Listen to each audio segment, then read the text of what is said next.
अरे ये क्या, भगवान जगन्नाथ चोरी के लिए निकल पड़े।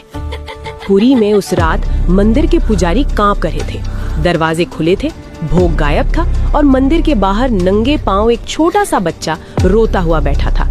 लोग चिल्ला रहे थे, भगवान नाराज हो गए, भगवान नाराज हो गए, भगवान नाराज हो गए। लेकिन किसी ने नहीं देखा कि उस बच्चे ने कांपती आवाज में बस इतना कहा, आज मेरे दोस्त को भूख लगी थी। और तभी किसी ने फुसफुसा कर कहा,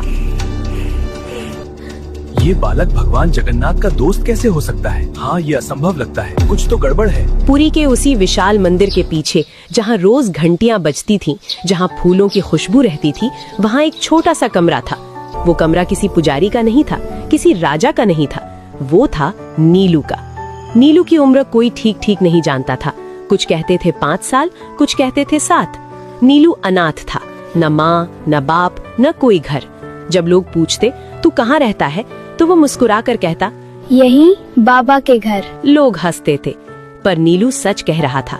हर सुबह जब मंदिर के कपाट खुलते, नीलू सबसे पहले पहुंच जाता। वो झाड़ू नहीं लगाता था, वो फूल नहीं चढ़ाता था, वो बस जगन्नाथ जी के सामने बैठकर धीरे से कहता, आज आप जल्दी मत जाना। जैसे कोई दोस्त दूसरे दोस्त से बात करता है। कभी कभी वो शिकायत करता, कल आपने मुझे सपने में भी नहीं बुलाया। कभी हंसता, आज आपके लिए नई कहानी लाया हूँ। पुजारी देखते थे पर अनदेखा कर देते थे। उनके लिए नीलू बस एक अनाथ बच्चा था, पर नीलू के लिए जगन्नाथ ही सब कुछ थे। वो दिन जब सब कुछ बदलने वाला था। उस दिन बारिश बहुत जोर से हो रही थी। भोग की तैयारी देर से हुई, पुजारी परेशान थे, भीड़ ज्यादा थी। नीलू को उस दिन प्रसाद नहीं मिला। वो मंदिर के कोने में चुपचाप बैठा रहा, आंखें नीचे, पेट खाली। रात होने लगी। मंदिर बंद होने से पहले नीलू धीरे धीरे उठा और जगन्नाथ जी के सामने गया। उसकी आवाज कांप रही थी, आज आप खाना मत खाना, क्योंकि आज मेरे दोस्त को भूख थी है।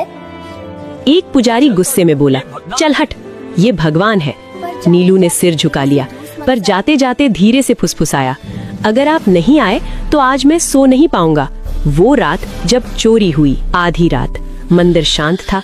अचानक शोर मचा, भोग गायब है। लड्डू, फल, मिठाई सब नहीं थे। पुजारी दौड़े, दरवाजे बंद थे, ताले सही थे, कोई बाहर से नहीं आ सकता था। तो फिर तभी किसी ने देखा, मंदिर के बाहर नीलू बैठा था। उसके हाथ में आधा लड्डू था और आंखों में डर। भीड़ इकट्ठा हो गई। कोई चिल्लाया, भगवान चोरी करने निकल पड़े। कोई बोला, ये बच्चा चोर है। नीलू कांपने लगा। उसने बस इतना कहा, उन्होंने खुद दिया। पुजारी गुस्से में बोले, भगवान खाना नहीं देते, तू चोरी करता है। नीलू रो पड़ा। उसने जमीन पर बैठकर जोर से कहा, आप लोग नहीं समझते। भीड़ शांत हो गई। नीलू बोला, दोस्तों, जब मुझे डर लगता है वो आते हैं, जब भूख लगती है वो हंसाते हैं। आज उन्होंने कहा तुम सो जाओ, मैं देख लूंगा। सन्नाटा। लेकिन यही कहानी खत्म नहीं होती। उसी पल मंदिर के अंदर से घंटी अपने आप बज उठी और जगन्नाथ जी की आंखों से जैसे चमक निकल पड़ी। पुजारी पीछे हट गए। किसी ने कांपते हुए कहा, अगर बच्चा झूठ नहीं बोल रहा तो इसका मतलब भगवान सच में किसी की मनोकामना पूरा करने निकल पड़े थे। लेकिन सवाल अब भी था, भगवान किसी की सुन लेते हैं और किसी की नहीं। ऐसा क्यों? क्या अगला दिन नीलू के लिए चमत्कार लाएगा या सबसे बड़ी सजा? जब लोगों ने सोचा अब अच्छा होगा, लेकिन भगवान ने सबसे कठिन रास्ता चुना। अगली सुबह जब सबको लगा अब चमत्कार होगा, पुरी में सुबह होते ही खबर फैल गई। रात भगवान ने भोग खुद बाहर भेजा। एक बच्चे के लिए भगवान चले आए। अब तो इस बच्चे की किस्मत बदल जाएगी। मंदिर के बाहर भीड़ थी। लोग नीलू को देखने आए। कोई सिक्का दे रहा था, कोई मिठाई, कोई सिर पर हाथ फेर रहा था। नीलू बस चुप था।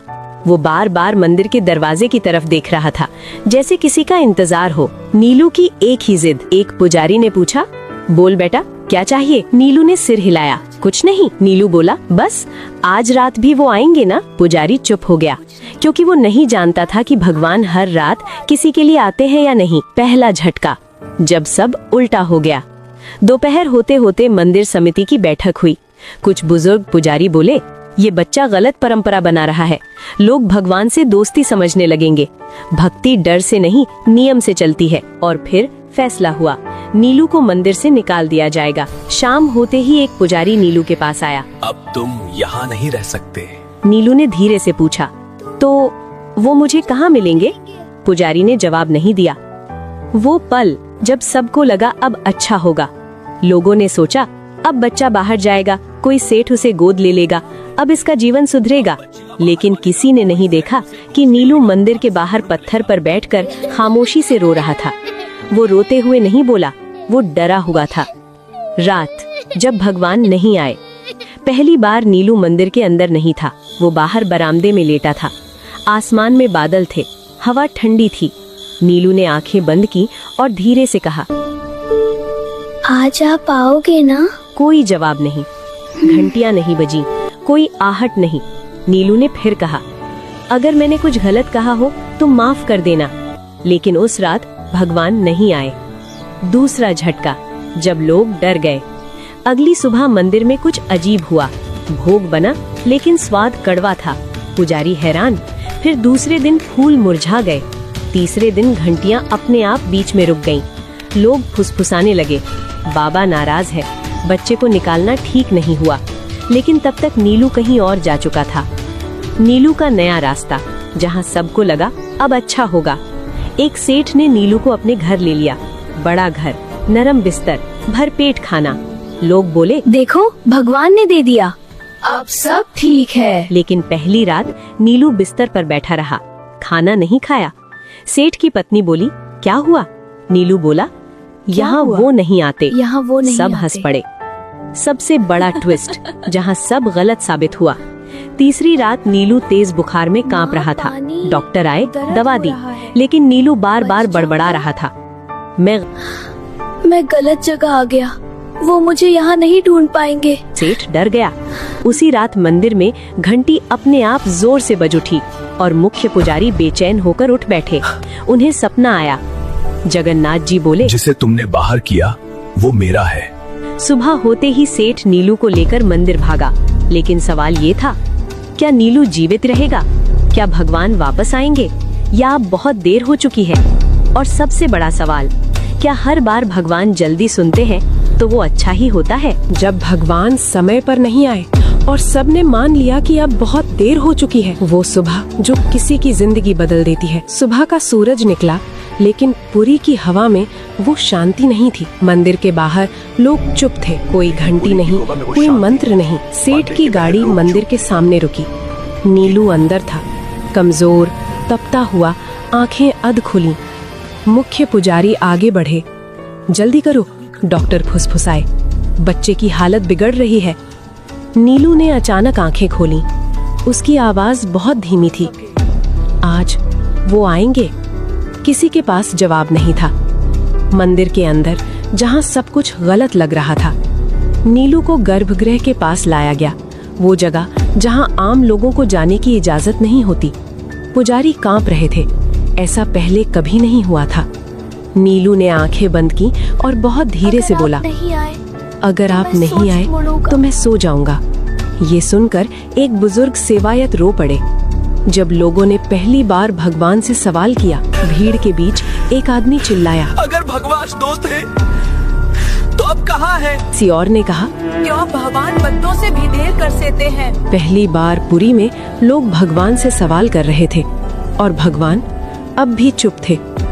वो क्षण जब सबको लगा अब अंत है। नीलू की सांसें तेज हो गईं, हाथ ठंडे पड़ने लगे। डॉक्टर ने सिर हिलाया, हम कुछ नहीं कर सकते। सेठ की पत्नी फूट फूट कर रो पड़ी। पुजारी ने आंखें बंद कर ली। अगर भगवान दो तो थे तो उन्होंने इसे नैने क्यों दिया? और उसी पल नीलू ने मुस्कुरा दिया, बहुत हल्की मुस्कान। उसने फुसफुसा कर कहा, वो आ गए। सब चौंक गए। कहाँ? किसी ने पूछा। नीलू बोला, पीछे। उसी पल मंदिर के भीतर तेज हवा चली, दिए कांपने लगे, घंटी अपने आप बज उठी। लेकिन जगन्नाथ जी की मूर्ति हिली नहीं, कोई चमत्कार नहीं, कोई रोशनी नहीं। लोग भ्रम में थे, अगर भगवान आए हैं तो दिख क्यों नहीं रहे? सबसे दर्दनाक मोड़, नीलू की सांस अचानक थम गई। डॉक्टर ने कलाई छोड़ी, धीमी आवाज में बोला, अब नहीं, मंदिर में एक साथ कई चीखें उठी। सेठ घुटनों पर गिर पड़ा।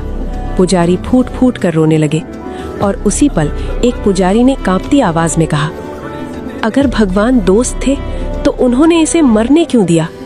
चुप्पी जो जवाब से ज्यादा भारी थी। नीलू का शरीर शांत था, चेहरे पर डर नहीं था, बस एक अजीब सी शांति। मंदिर के बाहर लोग बैठ गए, कोई बोल नहीं रहा था। पुरी ने पहली बार भगवान की चुप्पी को इतना भारी महसूस किया। सवाल जो अब सबके थे, क्या भगवान देर कर गए? क्या दोस्ती भी नियमों से हार गई? क्या भगवान सिर्फ देने आते हैं या कभी लेने भी?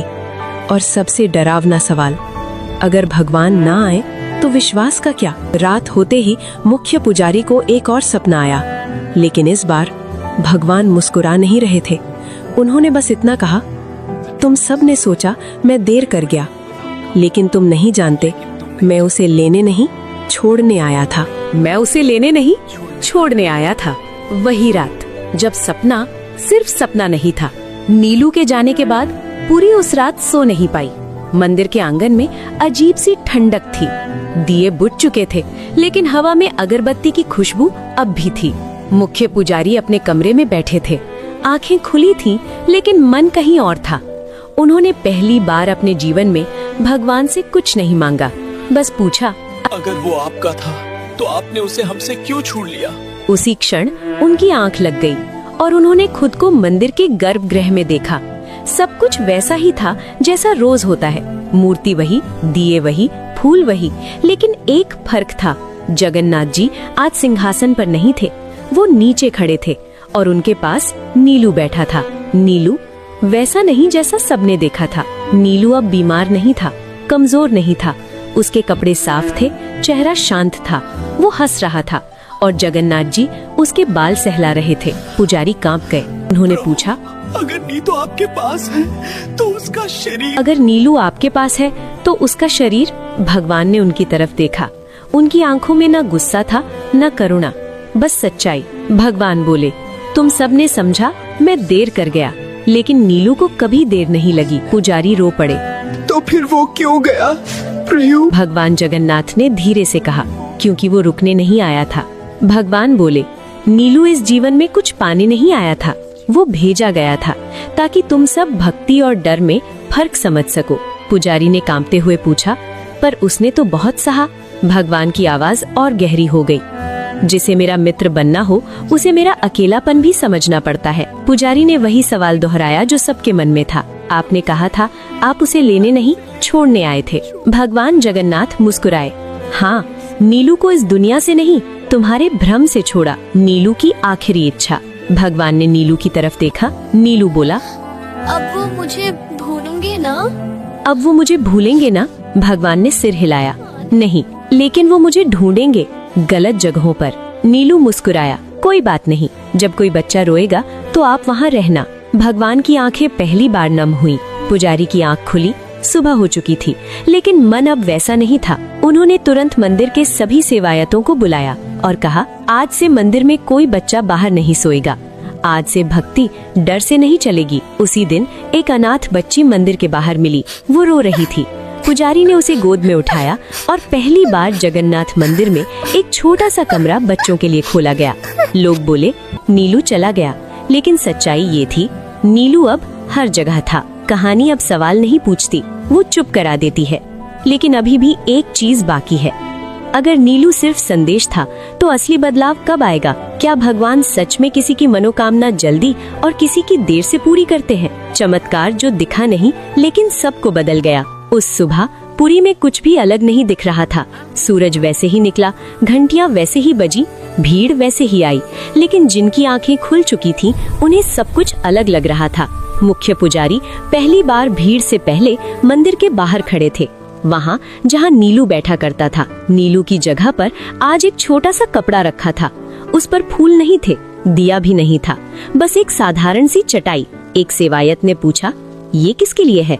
पुजारी ने कहा, उसके लिए जो आ जाएगा। धीरे धीरे फैलती बात।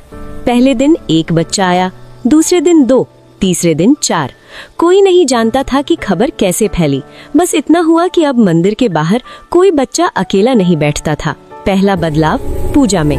एक दिन भोग की थाली आई।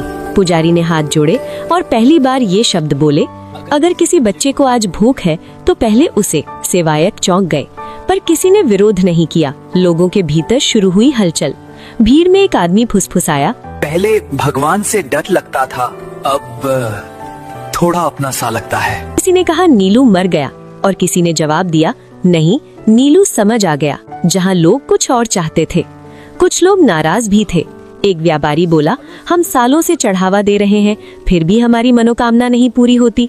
दूसरा बोला, एक बच्चा आया और सब बदल गया। पुजारी ने शांत स्वर में कहा, शायद बदलाव मंदिर में नहीं, हम में होना था। एक दिन बारिश हुई। एक शाम तेज बारिश हो रही थी। मंदिर के बाहर एक बच्ची खड़ी थी। वो कुछ नहीं बोली, बस देखती रही। पुजारी बाहर आए, पूछा, किसे ढूंढ रही हो? बच्ची ने कहा, मेरे दोस्त को। पुजारी की आंखें भर आईं। नीलू की मौजूदगी बिना दिखे। कई लोगों ने एक ही बात कही, जब भी किसी बच्चे को खाना मिलता है मुझे लगता है कोई मुस्कुरा रहा है। जब मंदिर शांत होता है लगता है कोई बैठा सुन रहा है। कोई नाम नहीं लेता था, पर सब जानते थे मनोकामना का सच धीरे धीरे खुलता। एक दिन एक महिला आई, रोते हुए बोली, मैंने सालों से मांगा, कुछ नहीं मिला। पुजारी ने पूछा, आज क्या चाहती हो? वो बोली, बस समझना चाहती हूँ, देरी क्यों? पुजारी ने कहा, क्योंकि कुछ लोग मांगने आते हैं और कुछ तैयार होने। वो शाम जब मंदिर सबसे शांत था। उस शाम कोई विशेष पूजा नहीं थी, कोई घोषणा नहीं, बस दिए जल रहे थे और गर्भगृह के पास एक छोटा सा बच्चा धीरे से बोला, आज वो आए थे। किसी ने पूछा, कहाँ? बच्चा मुस्कुराया, जब मुझे डर लगा तब। अब सवाल बदल चुके थे। अगर चमत्कार शोर नहीं करता तो हम उसे पहचाने कैसे? और अगर भगवान जल्दी नहीं देते तो क्या वो मना कर रहे होते हैं? कुछ प्रार्थनाएं तुरंत क्यों सुनी जाती हैं और कुछ को सालों इंतजार क्यों करना पड़ता है? समय बीतता है पर सवाल नहीं। नीलू गए हुए अब कई महीने हो चुके थे। मंदिर वैसा ही था, लेकिन लोग वैसे नहीं रहे। अब लोग मंदिर आते थे पर पहले जैसे नहीं। पहले लोग पूछते थे, मुझे ये चाहिए, मेरा ये कर दो। अब लोग पूछते थे, मैं क्यों मांग रहा हूँ? पहला सच जिसे कोई सुनना नहीं चाहता। एक दिन एक बूढ़ा व्यक्ति आया। उसकी पीठ झुकी थी, आवाज थकी हुई। उसने पुजारी से कहा, मैं 30 साल से पूजा कर रहा हूँ, फिर भी मेरी मनोकामना पूरी नहीं हुई। पुजारी ने पहली बार सीधा जवाब दिया, क्योंकि आप भगवान से नहीं, डर से जुड़े हुए थे। बूढ़ा आदमी चौंक गया। डर और भक्ति का फर्क। पुजारी बोले, जब कोई बच्चा रोता है वो डर से नहीं रोता, वो भरोसे से रोता है। नीलू इसलिए सुना गया क्योंकि उसे खोने का डर नहीं था। भीड़ में सन्नाटा छा गया। समय का रहस्य। एक और आदमी बोला, तो क्या भगवान समय देखकर देते हैं? पुजारी मुस्कुराए, नहीं, भगवान देखकर देते हैं कि तुम संभाल पाओगे या नहीं। भारी हाथ, खाली हाथ। पुजारी ने जमीन से एक पत्थर उठाया, फिर एक फूल, और कहा, भरा हुआ हाथ फूल नहीं पकड़ सकता और भरा हुआ मन भगवान नहीं। भीड़ में कई लोग आंखें झुका गए। जब देर असल में दया होती है। एक महिला रोते हुए बोली, मैंने मांगा था कि मेरा बेटा बच जाए, भगवान ने नहीं सुना। पुजारी ने धीरे से कहा, शायद उन्होंने सुना, पर वो दर्द आपके लिए जरूरी था। ये सुनकर कुछ लोग उठकर चले गए। सच हर किसी के लिए नहीं होता। नीलू की याद फिर से। उसी समय एक छोटा बच्चा मंदिर के बाहर बैठा था। उसने बिना किसी कारण कहा, वो कहते थे अगर अभी नहीं मिला तो मतलब अभी उठाने लायक नहीं हूँ। सब ठिठक गए। तीसरा सच, बच्चा ही क्यों चुना गया? एक सेवायत ने पूछा, भगवान ने बच्चा ही क्यों चुना? पुजारी बोले, क्योंकि बच्चे हिसाब नहीं रखते, वो दोस्ती करते हैं। जब लोग टूटते हैं तब भगवान काम करते हैं। पुजारी ने आखिरी बात कही, भगवान देने से पहले इंसान को तोड़ते नहीं, खाली करते हैं, और जो खाली होना स्वीकार कर ले उसे इंतजार नहीं लगता। अब कहानी अपने आखिरी मोड़ पर है। सिर्फ एक सवाल बचा है, क्या नीलू का असर सिर्फ मंदिर तक था या उससे बाहर भी? क्या भगवान आखिरी बार कोई संकेत देंगे? आखिरी संकेत जो भगवान ने शब्दों में नहीं दिया। वो सुबह जो किसी ने नोटिस नहीं की। उस सुबह पुरी में कुछ भी अलग नहीं दिख रहा था, ना कोई चमत्कार, ना कोई घोषणा, ना कोई आवाज। लेकिन मंदिर के बाहर एक छोटा सा दृश्य था जिसे ज्यादातर लोगों ने देखकर भी अनदेखा कर गए। एक बच्चा मंदिर की सीढ़ियों पर बैठा था। उसके पैरों में चप्पल नहीं थी, हाथ में कोई कटोरा नहीं था। वो बस दिए की लौ को देख रहा था। एक सवाल जो कहानी को पूरा करता है। एक आदमी रुका, पूछा, तू यहाँ क्यों बैठा है? बच्चे ने ऊपर देखा और वही जवाब दिया जो कभी नीलू देता था, अपने दोस्त का इंतजार कर रहा हूँ। आदमी ठिठक गया। स्टोरी अच्छी लगी हो तो लाइक और सब्सक्राइब करें।